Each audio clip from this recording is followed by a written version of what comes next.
Hola, buen día. ¿Qué tal? Así tengo el micrófono silenciado. No.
Bien.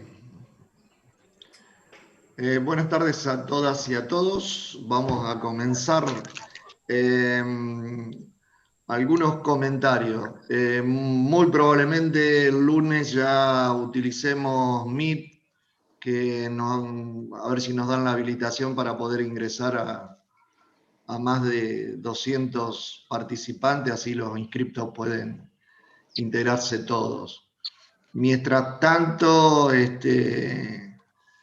no sé quién estaba retransmitiendo el otro día, si lo puede hacer, no hay ningún inconveniente y se lo vamos a agradecer. El miércoles que viene ya vamos a empezar con clase de prácticas y vamos a seguir con los temas de planificación desagregada y después de, planificación agregada y después de planificación desagregada. Para que vayan leyendo. Hoy vamos a hacer un breve recorrido sobre...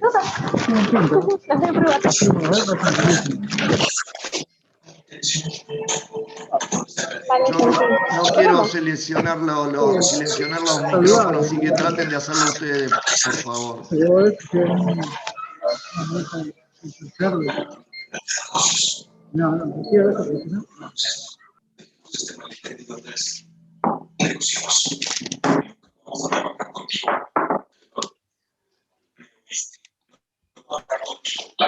Bien, le estamos poniendo en pantalla una imagen, estamos compartiendo, de un material que es uno de los que mejor elaborado está.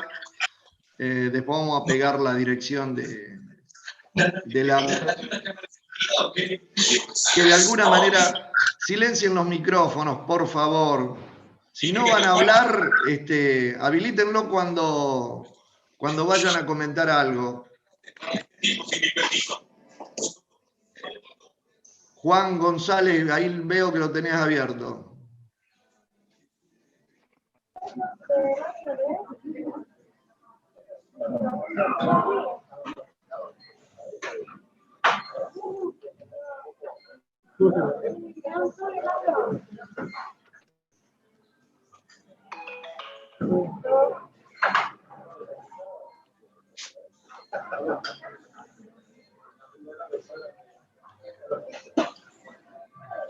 Bueno, ustedes pueden apreciar aquí. Pero se fue al baño. Mejor la pide todo acá al lado. Sí, no, Por favor, silencien los micrófonos. Bueno, lo voy a tener que hacer yo, si no.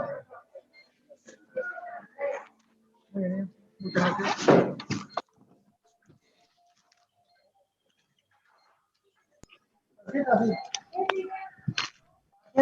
¿Qué pasó? ¿Tu compañera cerró?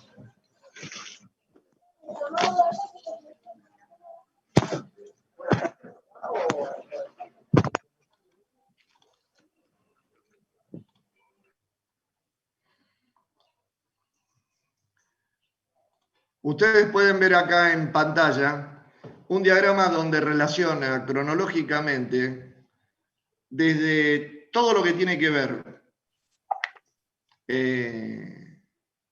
desde el desarrollo y la evolución histórica con las distintas técnicas y metodologías que hemos utilizado en la industria manufacturera y cómo se han ido relacionando con los distintos momentos de la historia. Esto es interesante para resolver o para de alguna manera acordar algunos aspectos que siempre nos ponen en dudas. Si el Lean Manufacturing es anterior al Just-in-Time, si el Just-in-Time es producto de... Es decir, esto de alguna manera resuelve y pone en línea de tiempo cómo se ha ido evolucionando y trabajando en la industria manufacturera.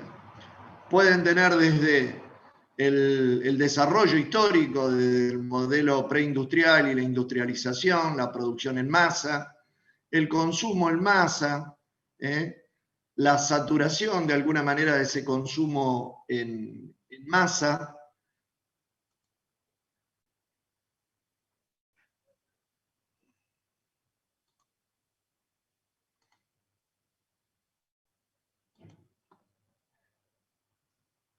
todo lo que tiene que ver con la tecnología de la información y el nuevo desarrollo del conocimiento. Por otra parte, tienen que ver toda la parte del desarrollo de las distintas necesidades, desde pensar en la eficiencia tayloriana, desde la eficacia, eficiencia, productividad, efectividad, la idea del precio, la idea de la calidad, la idea de la competencia, las distintas variantes de producto, la customización, la velocidad en la producción, la flexibilidad en sus dos aspectos, flexibilidad en cuanto a cantidad y flexibilidad en cuanto a variedad de producto, la interacción, el ciclo de vida de un producto, y los distintos paradigmas que estuvimos atravesando. Desde el taylorismo, el fordismo y en lo que se da a llamar el toyotismo. Fíjense que en este eje siempre se trabajó con la industria manufacturera, la industria pesada, la industria generalmente del acero o del ensamble, ¿sí? Y siempre el automóvil, la industria naval, la industria aeronáutica, tuvo mayor participación. Eso también es interesante estudiarlo desde lo social. Cómo fue evolucionando ese paradigma desde el taylorismo hasta nuestros días. Y las distintas metodologías que fuimos aprendiendo y que fuimos trabajando. Ustedes pueden encontrar desde alrededor de 1910, es decir, la era preindustrial o mal llamada revolución industrial, alrededor de 1750 hasta finales del siglo XIX, se trabajó con una industria incipiente donde el motor de vapor era la gran parte mecánica que accionaba todas esas industrias de comienzo de esta era. Después se pasaba a todo lo que era combustión interna, motores de combustión interna a partir de los 900, Ya Taylor empieza a trabajar mucho con motores eléctricos, si bien todavía existía gran cantidad de motores a vapor en la industria. Bueno, toda esa fuerza electromotriz se empieza a utilizar en gran medida y empieza todo lo que conocemos como el ciclo tayloriano. Acá aparece gente ya muy conocida, como Sheward, en la parte de calidad, empezar a mirar un poco la calidad, Ford con la línea de ensamble, que buscaba aumentar la eficiencia o la productividad. Es una fuerte discusión. Por otro lado, empieza a saturarse el mercado de algunos determinados productos. Toda la teoría de la calidad y con el ciclo de Deming y Juran. Y ahí arranca lo que en Japón, ya después del Plan Marshall, empieza a llamarse Just in Time, que está fuertemente asociado a lo que es la industria Toyota, con toda la historia empresarial de la familia Toyota que venía de la industria textil. O sea que hasta aquí todo lo conocido y lo muy estudiado. Todo lo que tiene que ver ahora con la industria informática, la primera aplicación de la industria de los sistemas, con el MRP o el Plan de Requerimiento de Materiales, allá en la década del 70, con IBM, y a partir de ahí todo el trabajo de la industria fuertemente relacionados a los modelos sistémicos y a la ayuda computacional. Bueno, todo esto es conocido por ustedes. Fíjense la diferencia entre lo que se conoció como Lean Production y Just in Time. Si el Just in Time es lejos, antecesor a todo lo que se recopiló y después se trabajó como manufactura esbelta o manufactura Lean, que nosotros en el libro de Galgano tratamos de recorrer bastante bien. Y las distintas técnicas, el control total de la calidad, metodología Six Sigma de Motorola, es decir, todo ese tipo de técnicas que arrancan ya bien entrados los años 90 y que todavía hoy tienen existencia, comienzan con una fuerte relación a todo lo que es la industria informática. Acá están algunos de los autores, como decíamos, hablábamos de Motorola con Six Sigma. Hoy, este corte está al 2009. ¿Qué podemos decir desde el 2009 a 2020? Bueno, todo lo que tiene que ver con manufactura 4.0, la integración sin CAD, es decir, todas las nuevas tecnologías donde minería de datos, los grandes sistemas de diseño, todo lo que tiene que ver con modelos de predicción, van apoyando esta nueva industria, está fuertemente relacionado hoy en paradigma diferente, como es la fuerte automatización. En un momento se pensaron que las impresoras 3D iban a tener otro tipo de participación, se está viendo que eso no es así, la alta producción en escala se sigue utilizando modelos de línea tradicionales, entre comillas, pero esto es un quiebre donde con lo que se conoce como manufactura 4.0 se está dando comienzo a otro nuevo paradigma.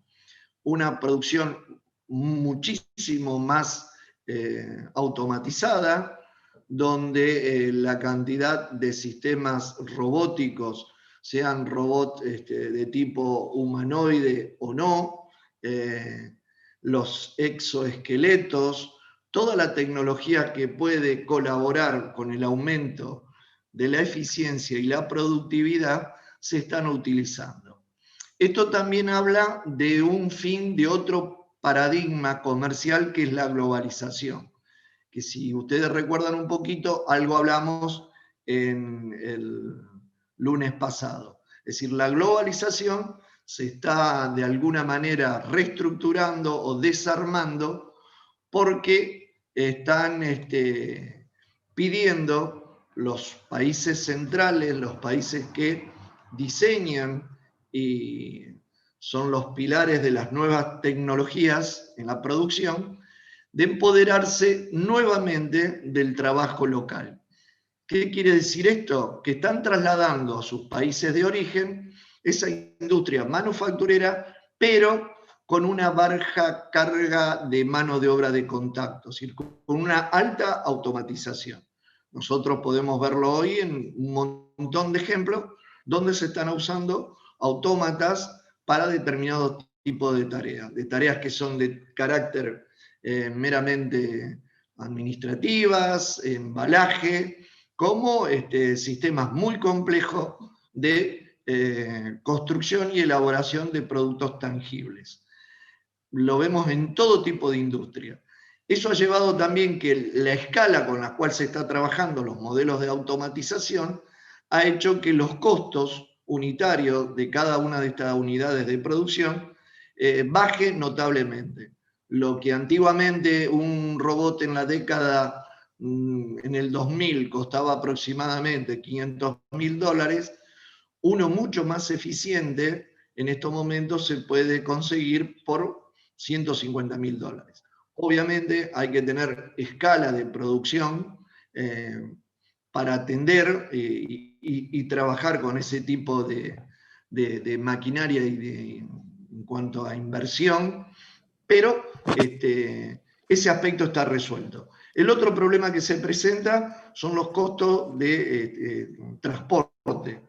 Los costos de transporte, producir en una parte del mundo y llevarlo hasta la otra, esos costos de logística, la logística integral, si bien se han abaratado un poco, siguen siendo muy altos. Entonces, y con todos los riesgos que eso implica, ¿no? Riesgo inherente al transporte. Se están trabajando de un montón de maneras como para resolver en parte.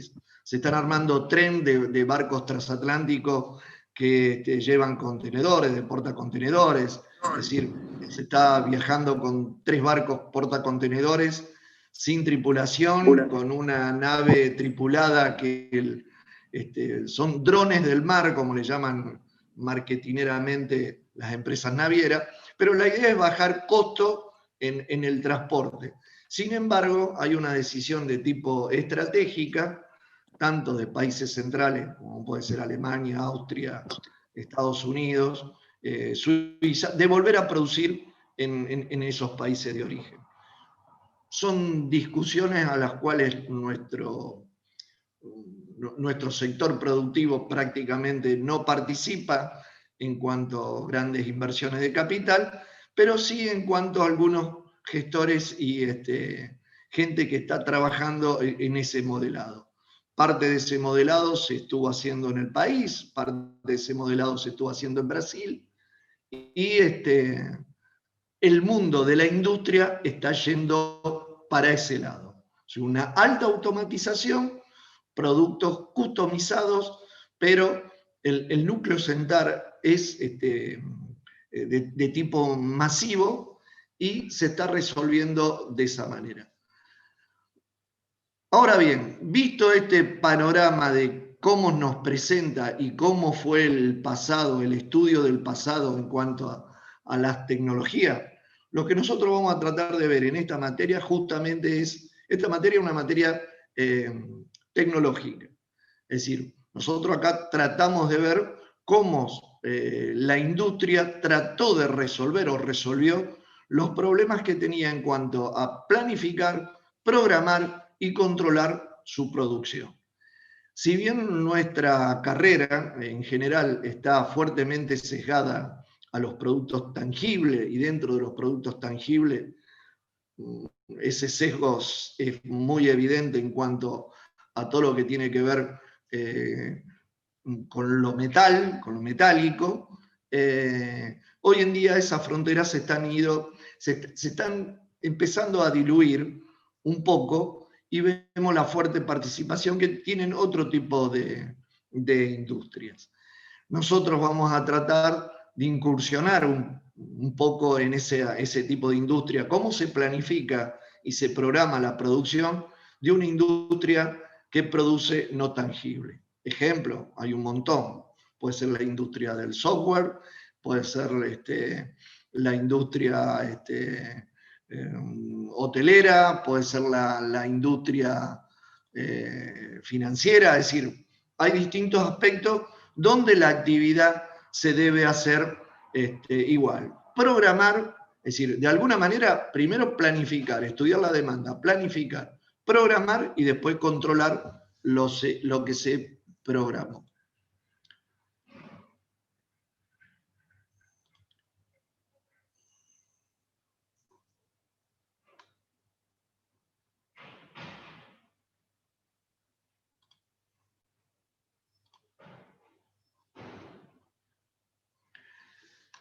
Es decir, hay distintas maneras de ver esto. Uno es mirarlo desde un enfoque multinivel o un enfoque jerárquico, ¿no? Lo que es la planificación a largo plazo, hablar de familia. Ustedes ya en sistema de producción trabajaron el concepto de familia de producto. Lo que es la planificación de mediano plazo, lo que es la programación, porque ya en el corto plazo hablamos de programación, y lo que son las operaciones. Es decir, este enfoque jerárquico en no todos los lugares se cumple, porque obviamente a veces se pasa directamente de una planificación de largo plazo a una programación de corto plazo. Si no existe la planificación de mediano plazo. Esto cada organización lo va a tratar de resolver a su manera. Es decir, cada organización, depende de lo que produzca o del bien que trate de industrializar, lo va a ir tratar de resolver. Pero por lo general, la mayoría de las herramientas que nos ayudan a tomar decisiones, todos los sistemas informáticos tipo ERP, llámese R3 de SAP, GD Edwards, OpenIRP o el que fuere. Hay muchos muy buenos sistemas de código abierto que son altamente recomendables. Tienen este enfoque jerárquico, de multinivel. Hay una gran planificación a largo plazo. Después viene una planificación de mediano, ya se definen los productos, se programa, se pasa al nivel de operaciones y eso integra el sistema de producción.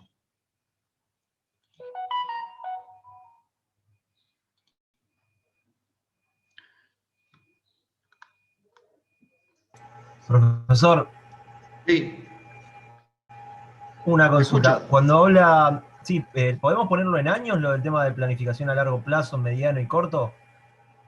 Va a depender mucho del tipo de organización. Ah, ok. Ejemplo, una empresa, una hidrometalúrgica, un alto horno se gobierna de una manera que yo hablo de largo plazo y tengo que pensar por lo menos más de un año. Y una empresa que se dedica a ensamblar bicicleta, el largo plazo es hasta el día de Navidad que tengo que entregar. Es decir, depende mi horizonte con el tipo de producto, ¿sí? Una Bien, porque en industria algunas bibliografías farmacéutica. estaba, digamos, establecido una cantidad de años. Bueno, yo he leído en algunas partes y bueno. No, pero eso es lo depende que de la industria. tradicionalmente se utiliza, a eso iba. Uno puede hablar, es decir, la NASA planifica a largo plazo y habla de 25 años. Es decir, pero en lo general se toma 5, 4 años. Generalmente están armados con los calendarios incluso electorales de cada región o de cada país. Así como también se habla de pronóstico. La idea de ciclo está asociado fuertemente con la economía, y la economía está asociada fuertemente como disciplina social con los movimientos electorales, y se habla de 2 años. Acá el largo plazo se hablaba de esa manera.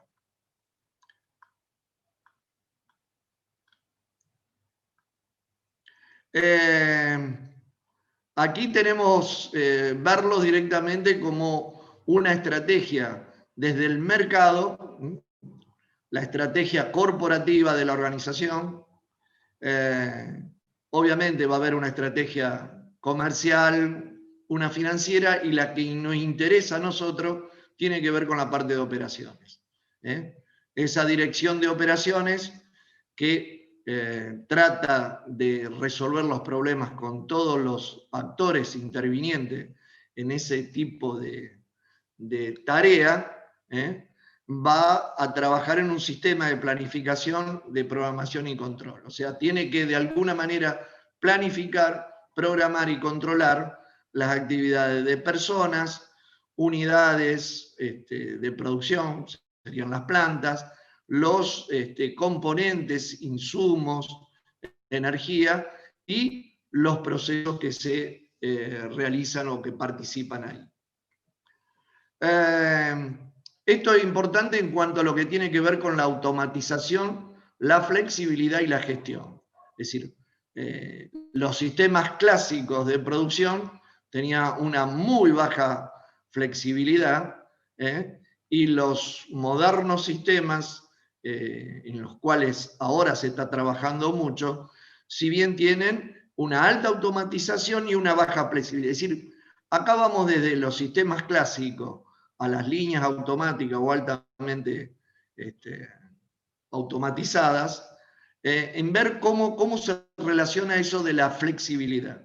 La flexibilidad entendida como variedad de productos, de nuevo, y manejo del volumen.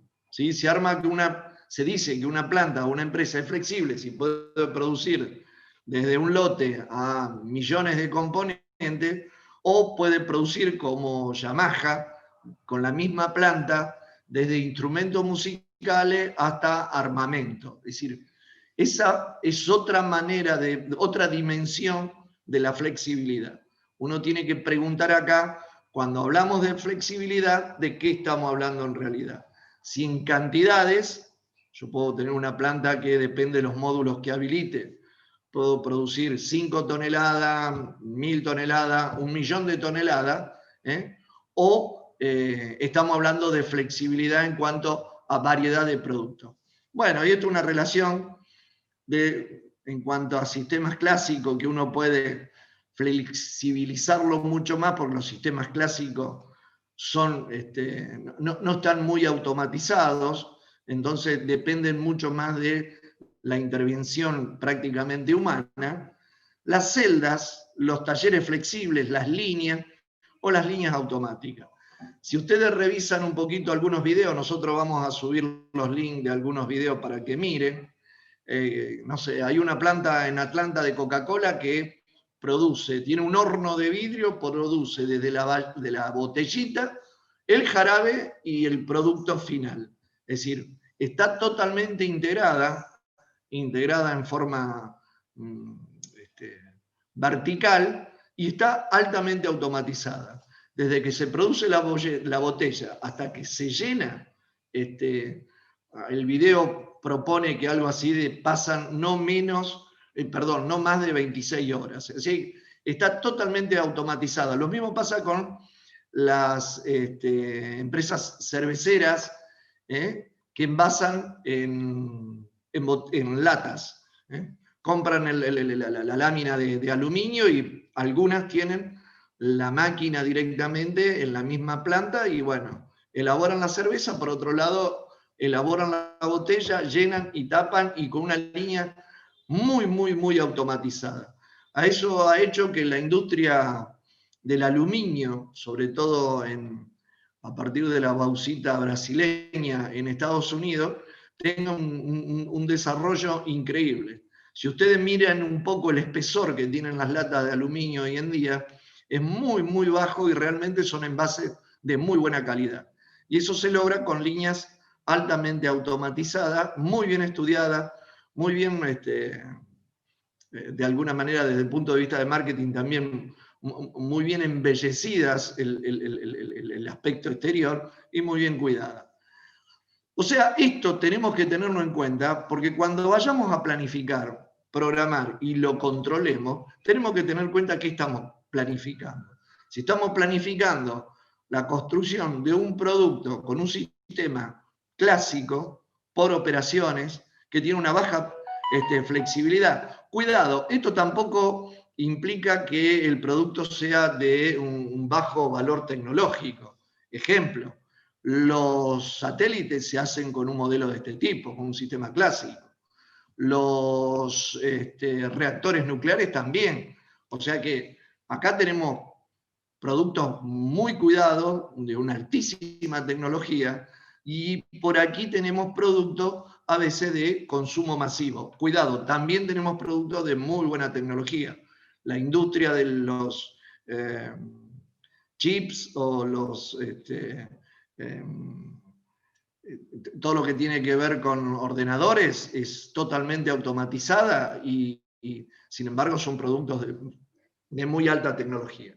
Si no, tenemos que tener ese preconcepto que cuando estamos parados aquí estamos hablando de una mesa, una silla tradicional, y cuando estamos parados aquí estamos hablando de botella de gaseosa únicamente. Es decir, tenemos Luis, que ver. una consulta. Sí. Dale. Sí, por ejemplo, en sistemas, en realidad la pregunta tiene que ver con sistemas clásicos que tienen una flexibilidad baja y alta y una baja automatización, que no tiene que estar directamente relacionado con la tecnología. Puntualmente me baso en los casos de los talleres metalúrgicos, por ejemplo, que por ahí hacen trabajos a pedidos y son, tienen una flexibilidad muy alta. Sin embargo, pueden tener maquinaria de última tecnología, digo, láser, plasma, etcétera, etcétera. ¿Se puede dar esa situación?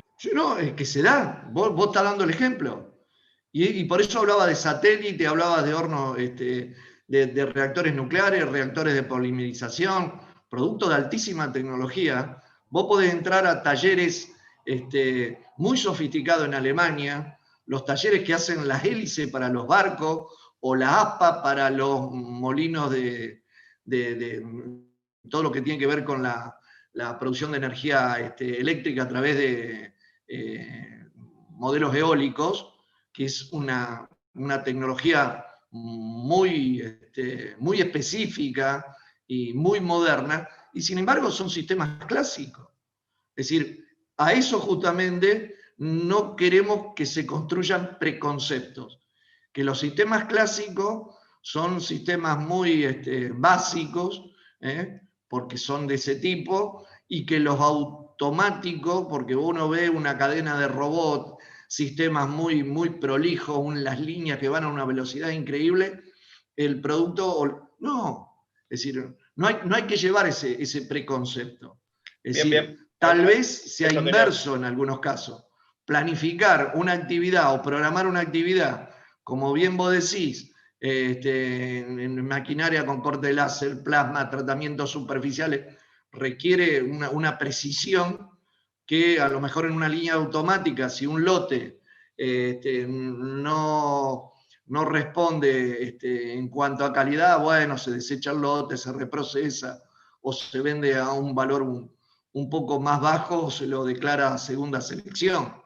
Es decir, eso esta presentación y este relato mío en estos momentos es justamente para no ser no mirarlo de esa manera, sacar ese tipo de prejuicios. Podemos contar talleres muy específicos, en el mundo los hay. Vos, por ejemplo, recuerdo cuando Celulosa tuvo un problema con una turbina, parte del eje hubo que llevarlo en un avión directamente a un taller de Alemania, porque era el único que tenía determinada calidad como para resolver el problema de una grieta que tenía el eje y bueno, alinearlo, volverlo a hacer un tratamiento superficial y ponerlo en dimensiones y volverlo a traer. Y era si vos lo mirás en la web, es un taller muy moderno, pero trabaja así con pedidos, con sistemas muy, muy clásicos en cuanto a la gestión. Bien, Lo bien. mismo Eso ocurre es lo con que la me queda para fabricación no confundir de tecnología con automatización, que son conceptos diferentes, digamos. Bueno, tecnología, cuidado porque tecnología es una palabra polisémica. ¿Qué quiere decir cuando ciencia, tecnología, técnica son palabras polisémicas?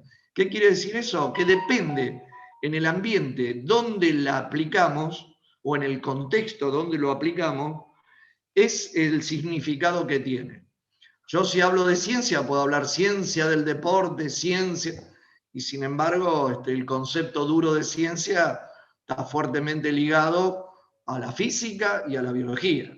Es decir, las demás son disciplinas de estudio, pero ciencia con conocimientos verdaderos y recontraprobados, irrefutables, y que se van construyendo a sí mismos, lo tenés en la física y en la biología. Y en la tecnología lo mismo. La tecnología es todo ese tipo de conocimiento que de alguna manera u otra resuelve problemas. Por eso la ingeniería está muy relacionada a la tecnología. ¿Un ingeniero puede hacer ciencia? Sí, se tiene que capacitar y desarmarse un poquito para hacer ciencia. Pero un ingeniero se los prepara para resolver problemas. Es decir, si uno resume un poco esto de la ingeniería, esos tres aspectos: resolver un problema o resolver el problema, minimizar los riesgos y maximizar utilidades. Si yo participo en esas tres etapas y lo hago eficientemente, estoy haciendo muy buena ingeniería. Resuelvo el problema, minimizo los riesgos de todo tipo y maximizo utilidades. Ese es el objetivo central de la ingeniería y que está fuertemente relacionado con la tecnología. Por eso también, a medida que el conocimiento científico se va construyendo, la tecnología va modificando. ¿Sí? Empezamos, qué sé yo, con ordenadores de muy baja potencia que prácticamente permitían hacer cálculos básicos, o herramientas informáticas que eran una planilla de cálculo un poquito más sofisticada, y hoy tenemos, bueno, herramientas que nos auxilian en todo tipo de actividades. De vuelta, uno puede disponer de importante tecnología y gestionar con un sistema clásico. ¿Por qué?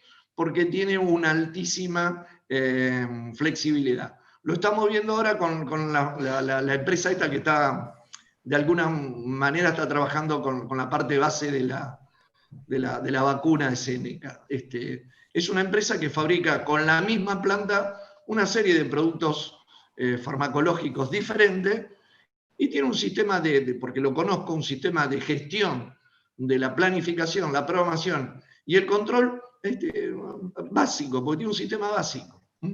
Además que ese tipo de operaciones son operaciones sencillas. Luis, ¿Alguien más? ¿Alguna otra pregunta? sí, una consulta. Dale. En este caso, podemos decir que está más relacionado el tipo de sistema de producción con la demanda que nosotros recibimos, más que con la tecnología que vos aplicás. Yo más que con la demanda, con tu posición. Yo en eso tengo otro tipo de mirada que algunos autores, que es la posición que vos tenés frente a la demanda. Ejemplo, y vamos a hablar de ejemplos concretos y muy simples, como tienen que ver, queda menos de un minuto, nos volvemos a conectar, que tienen que ver con la industria automotriz. Fabrican autos tanto Volkswagen como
Bien.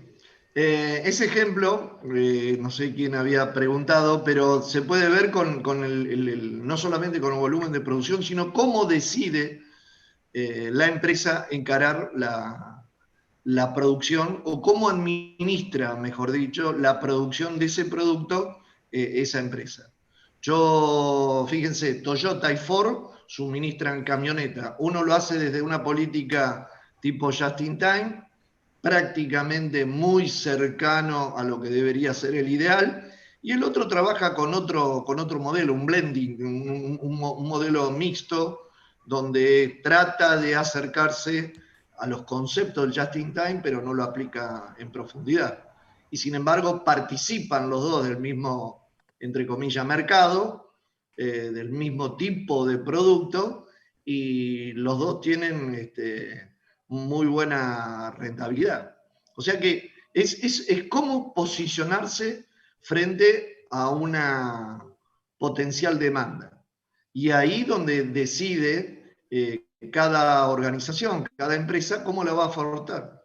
Es decir, obviamente no es lo mismo producir alimento para un país como la India, con 1.500 millones de habitantes, que para Finlandia.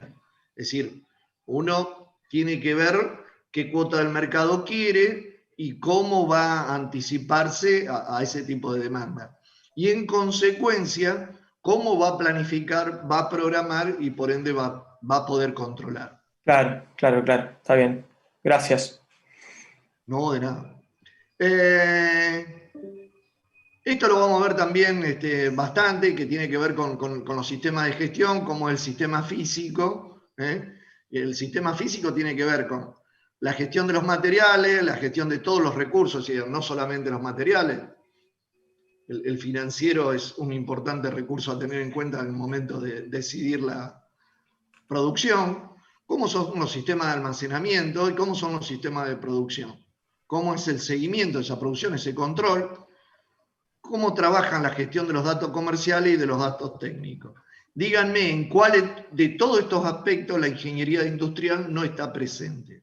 Al contrario, salvo en el hecho físico de que tengo que armar un galpón para construir una nave donde hacer mi sistema donde poner mi almacén, o construir sistema automatizado para el sistema de producción. En el resto, desde la ingeniería industrial tenemos una fuerte participación en todo.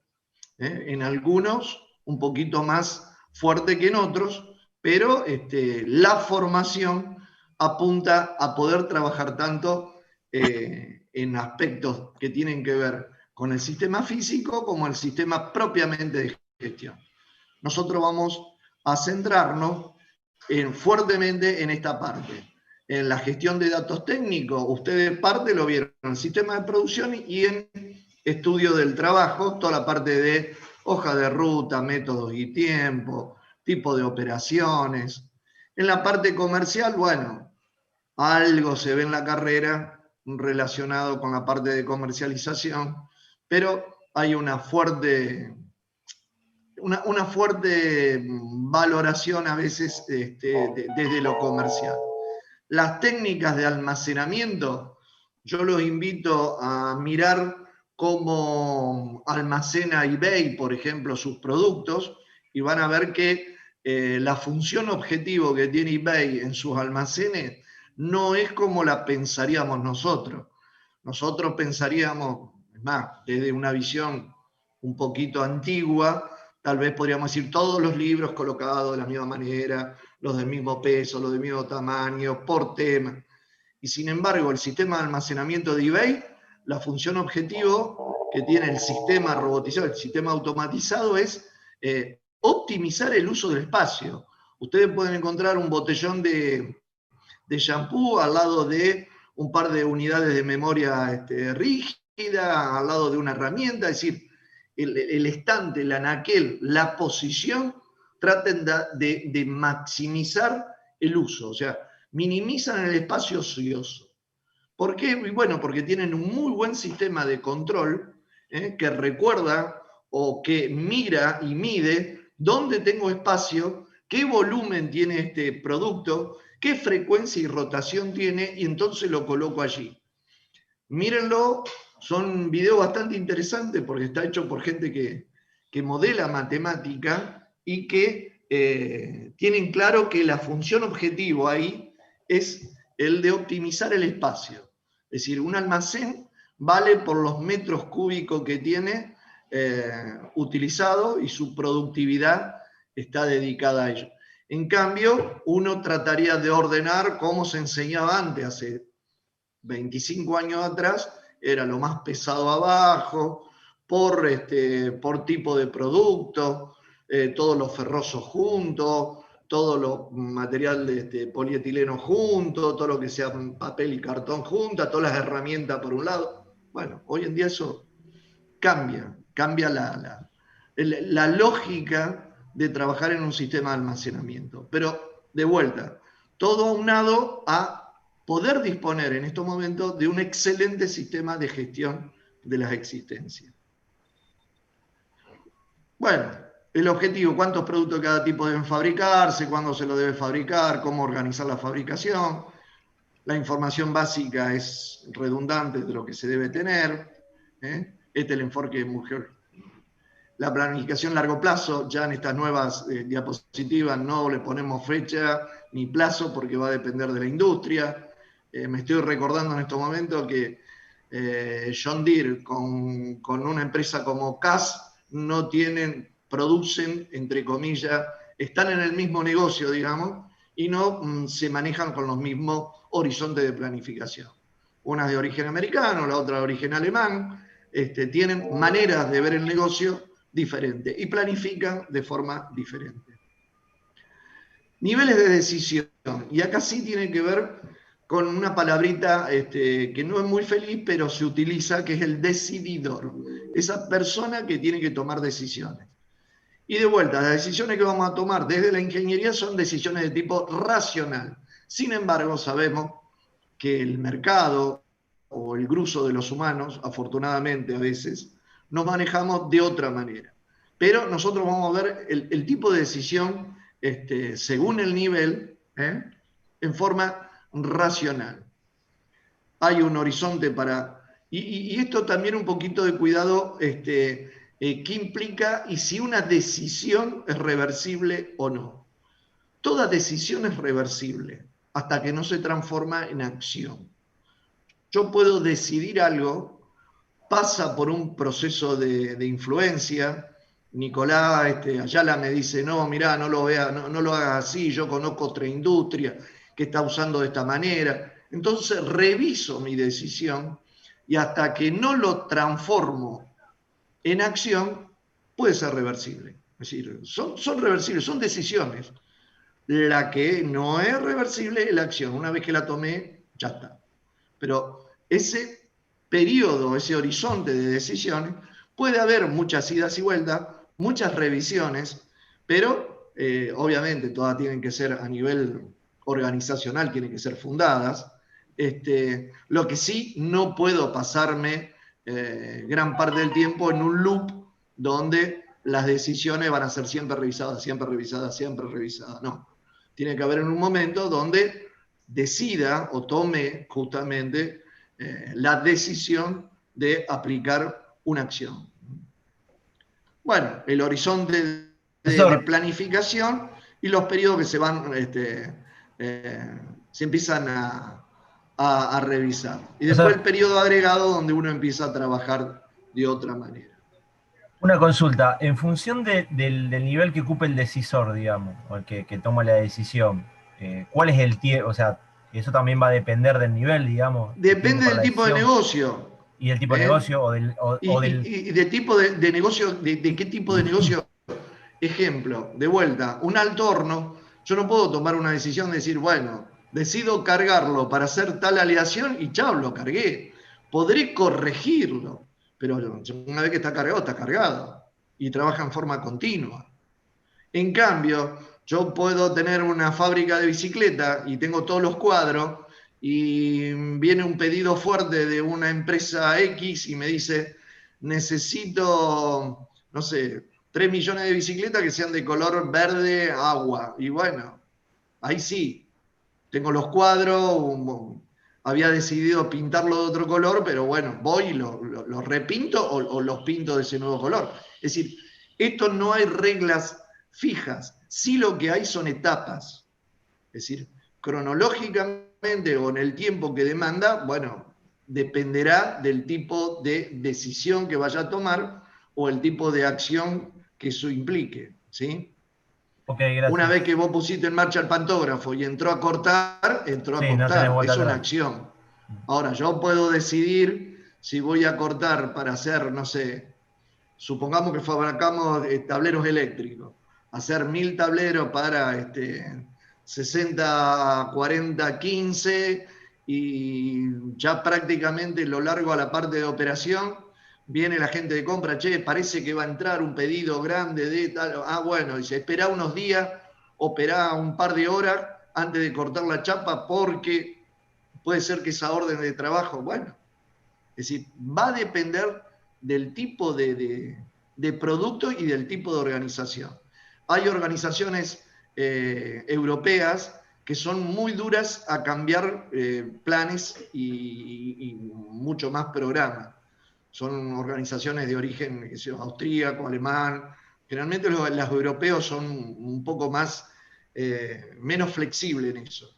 Y tener organizaciones de capitales norteamericanos que son bastante más flexibles. Tenés asiático que prácticamente en el volumen, es decir, recuerdo haber estado hablando con una fábrica justamente de componentes Shimano, de componentes de cambio para la industria de la bicicleta, estoy hablando 25, 30 años atrás, 30 años atrás. Y habían puesto una orden, ponele, de 2 millones de componentes para hacer cambio de 3 y 5 velocidades. Y por ahí le llegó un pedido grande y armaron prácticamente otro pedido de otros 2 o 3 millones, es decir, el volumen que maneja no le significa un cambio en la acción anterior, sino que le sumaban otra actividad. Pero bueno, son modelos muy flexibles de producción y de nuevo es todo cómo se afronte y qué respaldo tengo en mi sistema de gestión. Si mi sistema de gestión es altamente comprometido y flexible y mi producto lo admite, o al revés. Ese viejo dicho que dice tomar la medida 2 veces y cortar una. Es decir, bueno, hay veces que yo les diría profesionalmente, repiensen mucho la decisión siempre, siempre muchísimo, adopten las técnicas, los modelos, una vez que se sientan seguros, ahí sí pasen a la parte de acción. Chequeen, hay empresas que tienen, antes de pasar a la acción, se informa a las distintas direcciones, porque a la dirección de finanzas, la dirección de comercialización, ¿perdón? Sí, filtros, o inclusive cuando uno encara un proyecto donde yo trabajo puntualmente, antes de evaluar una decisión de X, se involucra un montón de áreas que obviamente después también cada área tira lo suyo, digamos.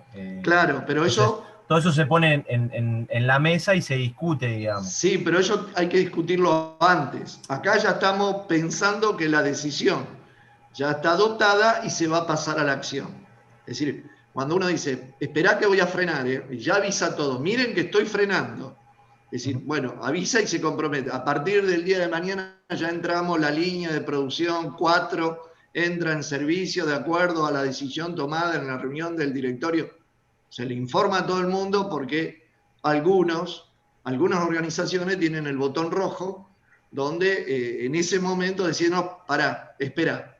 En mi opinión, esperar porque hay una nueva venta, es decir, pero el sistema ya está preparado para que ocurra este tipo de cosas.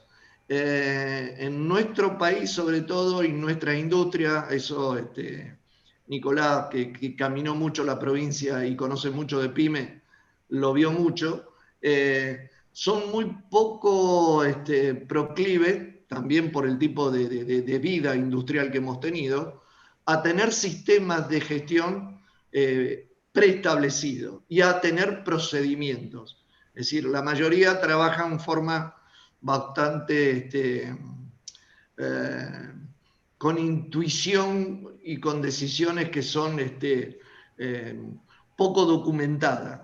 Se manejan con el olfato, con la intuición, con el conocimiento personal. Ojo, que es muy válido. El ser un especialista y conocer el mercado, yo le puedo conectar anécdotas de gente de la industria en Argentina con una visión impresionante y realmente conocían mucho del negocio en el cual estaban y se anticipaban algunas modificaciones y cambios. Pero bueno, no siempre resulta Luis, así. Dale. He visto realmente de todo. Como usted dice, creo que el porcentaje minoritario es el que está muy profesionalizado, con procedimientos, documentación y donde las decisiones no la toma el patrón de estancia, digamos. Y en general, esas son las que se destacan y las que tuvieron un crecimiento muy. Exacto. A medida que uno se profesionaliza, y ojo, profesionalizar no quiere decir tener mucha gente con formación universitaria, porque, cuidado, yo le puedo contar también anécdotas de muchas empresas que así también desaparecieron. También están las decisiones que se toman en forma automática y los niveles de decisión. Uno cuando empieza a ver que hay un director, un gerente, un CEO de una compañía, CEO no tanto porque acá en la región nuestra, en Rosario no viven los CEO prácticamente, es una ciudad donde no habitan tanto los CEO. Estaba el señor que trabajaba, que era uno de los dueños de Vicentín, hay un par de Tabullati, algún otro CEO más, pero la mayoría de los CEO de las compañías internacionales no viven en Rosario. Pero si uno ve que un director, un gerente, empieza a hacer tareas que no le son afines con la decisión justamente que tienen que tomar, y ellos lo valoran de una manera muy particular, uno empieza a mirar la organización de otra manera. Y generalmente son organizaciones o que no le va a ir bien o no le está yendo bien. Es decir, hay que mirar un poquito eso también, el estilo del management, qué tipo de cultura organizacional tienen.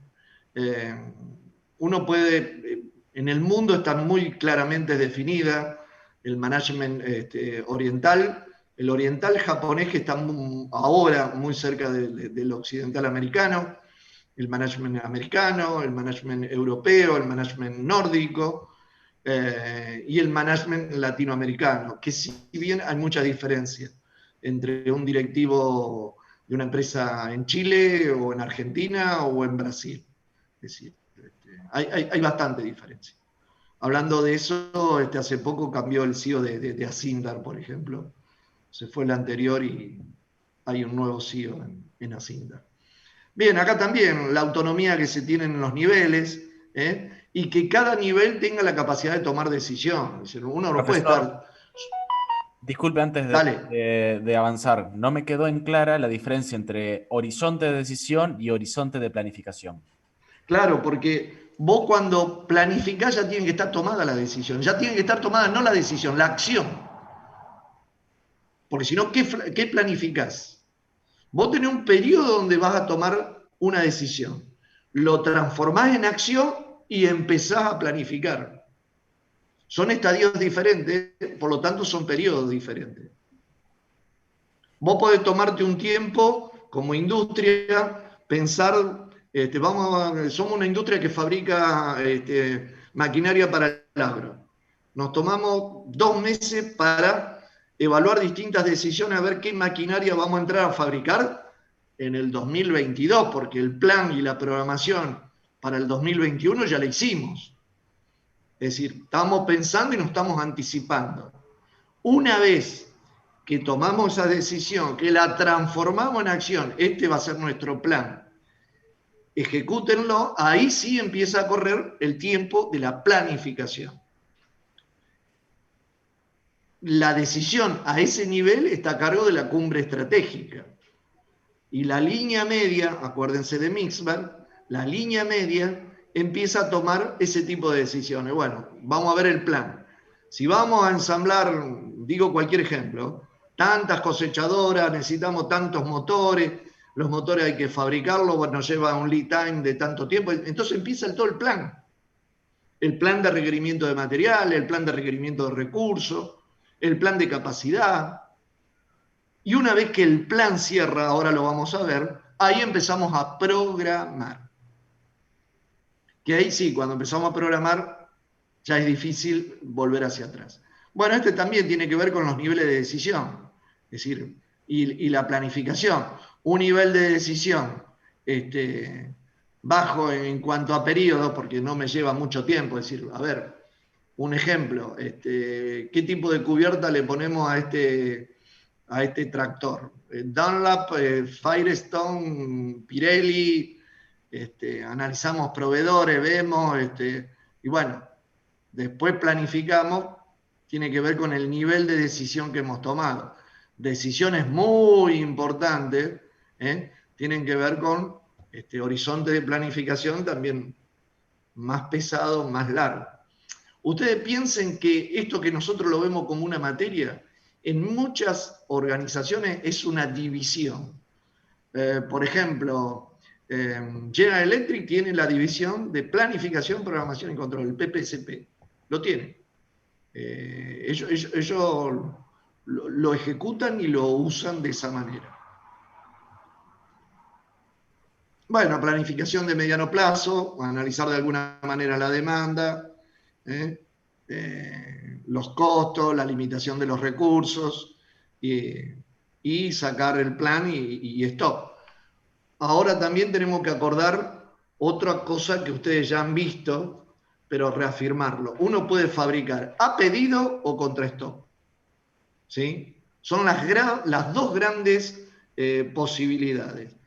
Generalmente, contra stock, yo fabrico todo lo que tiene que ver con demanda masiva, donde el producto está o no customizado o prácticamente muy poco customizado. ¿Sí? Entonces, esos son productos que yo lo trabajo de esa manera. Para stock. Fijo niveles de stock, fijo todo lo que vieron en stock, yo lo pienso y lo armo de esa manera. ¿Sí? Pero trabajo para stock. Produzco para stock. Ahora, si voy a trabajar a pedido, tengo que pensarlo de otra manera. Tengo que armar mi empresa y armar la organización de otra manera. Una pregunta que podrían hacer, ¿yo puedo trabajar de las dos maneras? Sí. Yo puedo tener productos que se hacen contra stock o para stock, y mientras tanto tengo productos que se hacen a pedido. Ejemplo, la industria de los muebles de cocina. Hay productos estándar que se hacen contra stock, que si uno quiere el producto estándar, va y lo compra en determinadas empresas, y está la misma empresa que trabaja a pedido. Yo quiero un mueble de cocina que tenga una altura de 97.5 porque fabrico también. Es decir, tengo mis dos líneas de producción. Una línea de comercialización. Después de producción vamos a ver cómo se mezclan o cómo se juntan o cómo hago para ser eficiente y productiva esa línea. Pero puedo atender al mercado de demanda a pedido y también trabajar contra esto. Eso también es una decisión estratégica. ¿Cómo voy a abordar el mercado? Hay reglas generales. Si yo voy a ingresar a un mercado de productos de alimentos de demanda masiva, y bueno, voy a tener que trabajar contra stock. A no ser que trabaje a fazón. Entonces yo me dedico a fabricar, un ejemplo les doy. La fábrica de termotanques en la Argentina hay muy pocas. Marcas hay un montón. Por ejemplo, RIN, que es Sayar RIN, Sociedad Argentina Industrial de Acero RIN, con la marca RIN, con la marca Sayar y con la marca, ¿cómo se llama? Que tiene otra marca más con H. Bueno, Heineken. Fabrican los termotanques para prácticamente toda la industria. Se lo hacen a Escabe, se lo hacen a Lombí, se lo hacen. Entonces tienen su producto que trabajan para stock y después trabajan a pedido. Lombí le encargó 1000 de tal medida. Scabel encargó 200 de tal medida, y uno ve la línea de producción, que está la fábrica está en San Luis, la línea fabrica lo mismo, intercala, trabaja por lote, pero comercializa de dos maneras diferentes. Una contra stock y la otra por pedido. Es decir, cuando uno va a asesorar o quiere incursionar en la fabricación, es decir, ¿cómo vamos a trabajar? Una roticería, por ejemplo. Vamos a trabajar contra stock o a pedido. Ejemplo, las empanadas, todas contra stock. Se me terminó el stock y bueno, hasta que haga de más. Y otro tipo de producto puede ser a pedido. Eso no quiere decir que ni una empresa sea mejor que otra, sino que tiene, de vuelta, trabaja en forma diferente, ¿sí? Hay productos que se trabajan a pedido. Los costos se bajan mucho cuando uno aumenta la escala. Eso es cierto. Eso está demostrado también. No hace falta que nos pongamos a calcular. Es decir, la industria de la aeronavegación, Boeing, antes fabricaba por pedido. Después empezó a trabajar prácticamente contra stock. Y hoy uno puede mirar videos donde hay líneas de producción y después los vende, sí, customizados. Pero la línea de producción trabaja contra stock. Luis, en ese caso, ellos saben que tienen que tener... Cuando uno trabaja contra stock, como usted está diciendo, ¿no hay una disyuntiva? O por lo menos en algún momento yo en mi carrera lo vi, que es el tema de la gestión de stock, digamos, que uno a veces, trabaja contra stock, pero aumenta el costo de mantenimiento del inventario, digamos. No, eso es un problema de gestión de la empresa, no es una ley. ¿Cómo es esa disyuntiva? Que uno puede, digamos... Porque a veces se da, digamos, en algunos casos. Y inclusive depende de cómo quieras trabajar. En las empresas de alimentos, el tema de la gestión de stock, o el mantener el alimento es costoso, digamos. Porque básicamente hay que... Bueno, pero depende de la rotación que tenga. El alimento tiene un serio problema, que es el tiempo, el perecedero. Y también tiene que ver la estacionalidad. Sí. La industria del alimento es muy, muy difícil en ese aspecto, pero vos tenés que tener, de vuelta, tenés que tener todo integrado, tenés que tener una cadena de comercialización. Si yo voy a fabricar un alimento y lo voy a tener 4 meses de depósito, y bueno, hay alguien que no está trabajando bien. O ese alimento no tiene venta, o hay alguien que me dijo que algo se iba a vender, ahí fallaron los pronósticos, falló la demanda, falló todo. Es decir, yo te puedo contar, por ejemplo, que Hewlett Packard, el almacén que tiene Hewlett Packard tiene 9 metros cuadrados, tiene 3 por 3.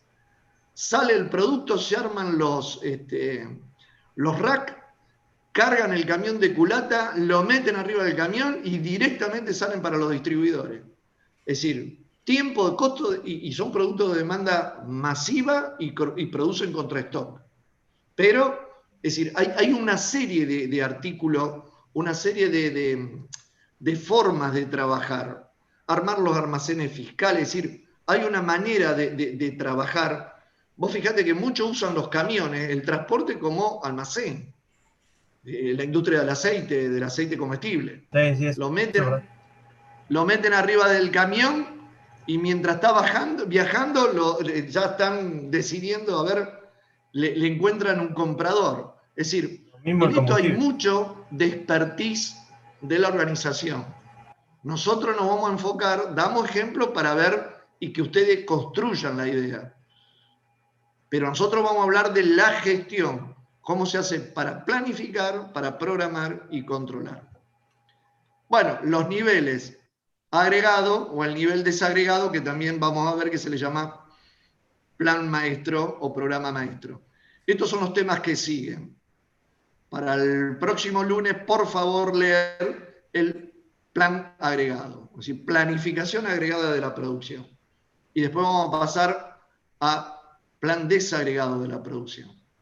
Bueno, obviamente, la demanda agregada que viene en toda la familia, se arma el plan agregado, donde está todo junto. Todavía no sé muy bien cómo voy a desagregar, cuánto de cada producto voy a hacer, pero está todo junto ahí. Toda la idea de costos, en qué periodo voy a hacer cada familia, y eso va a sacar como resultado un plan con stock ya de forma desagregada. Es decir, ahí sí va a empezar a aparecer en este plan desagregado como salida qué voy a hacer o qué voy a planificar todavía de cada uno de los productos. En qué periodo y cuál va a ser el nivel de stock. Ahí están las restricciones, la consistencia, la desagregación. Obviamente que esto tiene que ser un ida y vuelta, es decir, esto le faltaría la doble línea porque lo que desagrego tiene que ser consistente con el plan agregado. Puede haber una diferencia, pero tiene que ser mínima. Un buen plan agregado tiene que ser bien consistente con el desagregado. Y pasamos a esta diapositiva que es la más importante porque acá está la asignatura. Nuestra materia está acá. Los tres ejes, cómo se administra la demanda, cómo se administra la producción y cómo se administra la capacidad.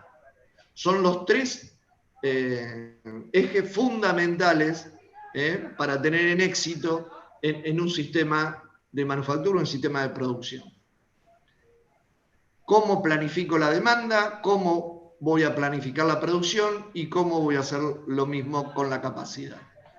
Obviamente ya entramos acá en un mediano plazo y un corto plazo. Corto plazo, a los que quieren tiempo, puede ir desde el turno, como algunas empresas de la zona, como pueden ir para la semana, o pueden ir para la hora. El corto plazo es el corto plazo, ya va a depender del tipo de producto. Generalmente se habla la semana y el turno, como unidad pequeña. Y el mediano plazo generalmente puede ser el trimestre, puede ser el semestre.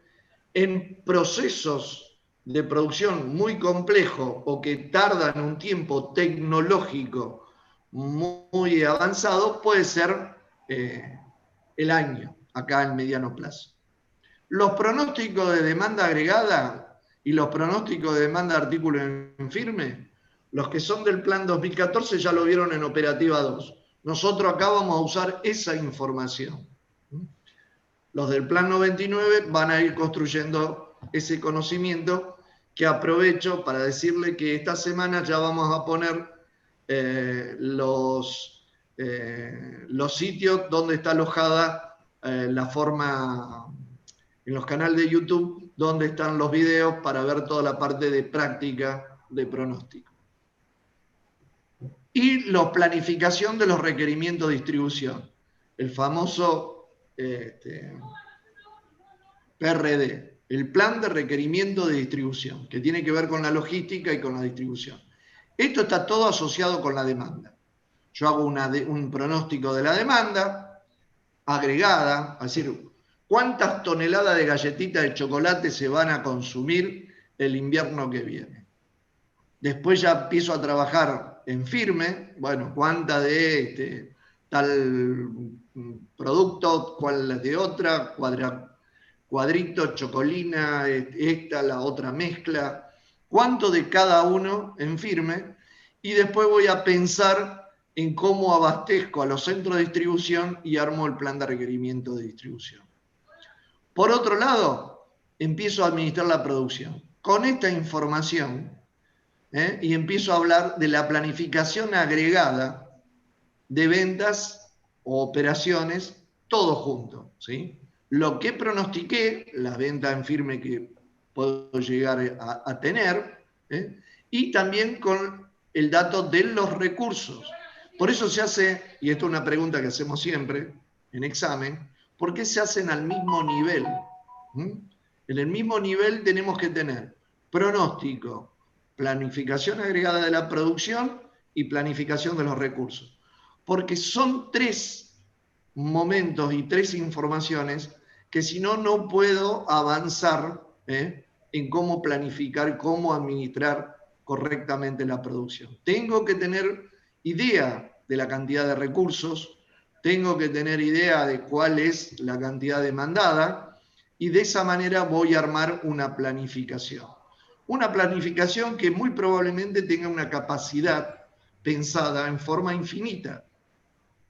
Voy a analizar en general, voy a pensar en una planificación global. Después el director financiero me va a decir, mirá que para eso no hay recursos, o mirá que para eso las plantas que tenemos acá no están disponibles. Pero con esa información paso al nivel siguiente, que ya la información por producto ya está desagregada. Es lo que se llama el MPS, o el Plan Maestro de Producción, que obviamente se va a alimentar ya con esa desagregación del pronóstico, ya me va a decir de cada uno de las familias de productos, de cada uno de los productos, cuánto es lo que se pronostica que va a haber de demanda, y ya vamos a tener una planificación aproximada a la capacidad. De esa capacidad infinita ya voy a decir, no, mirá, ya voy a necesitar tantas miles de horas, tanta cantidad de unidades monetarias, vamos a utilizar las 2 plantas que tenemos en Rosario, más la que tenemos en Avellaneda, y así vamos siguiendo. Pasamos al momento de, una vez que ya tenemos consolidado el MPS, los materiales que vamos a necesitar. Y acá el MRP o PRM, depende de la bibliografía que utilicemos, vamos a encontrar la cantidad y el momento en que necesitamos esos materiales. Ya vamos, esto va a ser, cada módulo de esto es un tema en nuestra asignatura. Uno es agregada, desagregada, MRP, FAS, PAC. Entonces vamos a ver el plan de requerimiento de materiales con el plan de requerimiento de capacidad. Si yo tengo que fabricar una pieza, bueno, tengo la capacidad, el taller está disponible, tienen las máquinas, está el capital humano disponible para trabajar. Y de aquí paso al nivel de, ya directamente paso al nivel de planta, de piso de planta. Acá donde se van a hacer el secuenciamiento, la asignación a cada uno de los centros de trabajo, algunas de las celdas, de las líneas. Y entonces voy a controlar los abastecimientos, toda la parte de operaciones, si cumplieron o no, y esto va a estar todo dentro de un módulo que se llama PAC, o es el control de las actividades de producción. Es decir, yo tengo que controlar todo esto. Y vamos a ver cuál es la amplitud de ese control.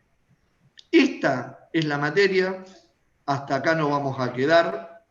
Vayan viendo agregada, después desagregada, lo vamos a ir revisando y ya lo voy a escuchar mucho más el lunes próximo. Ya pedí la amplitud para que me abran la cantidad de participantes en Meet, así que vamos a poder estar todos en Meet sin problema, todos los que se inscribieron. Y hecha esta presentación, ya vamos a empezar a trabajar, pero recuerden, y para estudiar la asignatura, siempre piensen en esto. Esto tienen que saber hacerlo con los ojos cerrados. Y en toda organización van a encontrar esto, en toda. Alguien hace esta parte. Alguien hace esto, alguien hace esto, alguien hace la